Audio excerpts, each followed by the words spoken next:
It was a remarkable night on Saturday night where we saw basically a divine wall of protection surrounding Israel. And we saw this amazing, really a miraculous moment that I think we have to take in and absorb and appreciate, which is that there were hundreds of missiles that could have caused serious damage focused on Israel. And Israel, through a coalition of partners, America, Britain, and even remarkably Jordan and Saudi Arabia, they managed to intercept 99% of the missiles. But now people are saying, time to de-escalate the situation. And many people of good moral conscience, and also certainly people in Israel, are thinking, well, one second, how does it work? You want zero tolerance for terror and aggression and hostile nations attacking sovereign states. But how are we going to achieve that? By tolerating terror and aggression. Something's not adding up here. And so I want to read to you a statement put out by former Israeli Prime Minister Naftali Bennett, because I think he makes some really important points. Here's what he says. Number one, contrary to what pundits are saying, this was not designed merely as bells and whistles with no damage. When you shoot 350 flying objects timed to hit Israel at the same moment, when you use three fundamentally different weapon types, cruise missiles, ballistic missiles, and UAVs, you are looking to penetrate Israel's defenses and kill Israelis. Number two, the US administration is telling us this is a victory. You've already won by thwarting the missiles. No need for any further action. No, it's not a victory. Yes, it's a remarkable success of Israel's air defense systems, but it's not a victory. When a bully tries to hit you 350 times and only succeeds 7 times, you've not won.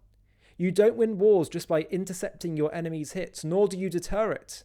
Your enemy will just try harder with more and better weapons and methods next time. How do you deter? By exacting a deeply painful price. Number 3. It's incorrect to say nobody got hurt. There's a 7-year-old Israeli Arab girl called Amina El Hassouni fighting for her life. That's who coward Khamenei hit. Number 4, the Islamic Republic of Iran made a big mistake. For the past 30 years, it's been wreaking havoc on the region through its proxies. A terror octopus whose head is Tehran and its tentacles are in Lebanon, Yemen, Iraq, Syria, and Gaza. How convenient. The mullahs send others to conduct horrendous terror attacks and die for them. Other people's blood.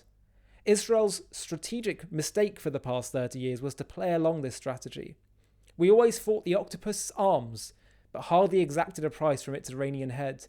This should change now. Hezbollah or Hamas shoots a rocket at Israel? Tehran pays a price.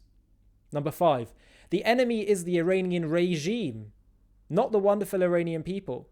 The Iranian regime reminds me of the Soviet regime in 1985, corrupt to the core, old, incompetent, despised by its own people, and destined to collapse. The sooner the better.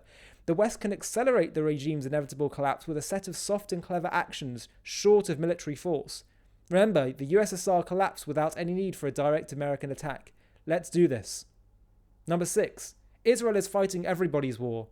In Gaza, Lebanon, and Tehran, we're considered the small Satan by radical Islam. America is the big one. I'll be clear. If these crazy fanatic Islamic terrorists get away with murder by hiding among civilians, this method will be adopted by terrorists worldwide. We're not asking for anyone to fight for us. We'll do the job. But we do expect our allies to have our back, especially when it's tough. And now it's tough. Be on the right side and help us defeat these horrible and savage regimes. I think there's another word for this, and it's called peace through strength. Hi everybody, thanks for watching. If you want to watch another one, click here. If you want to subscribe to stay up to date with all the latest JTV content, click here. And if you're feeling really keen, you can click the join button down below underneath this video, where you can get perks including early access to new videos and private live discussions with me, where we can talk about JTV content and strategy moving forward, and I'll get to hear from you. Thanks again for watching.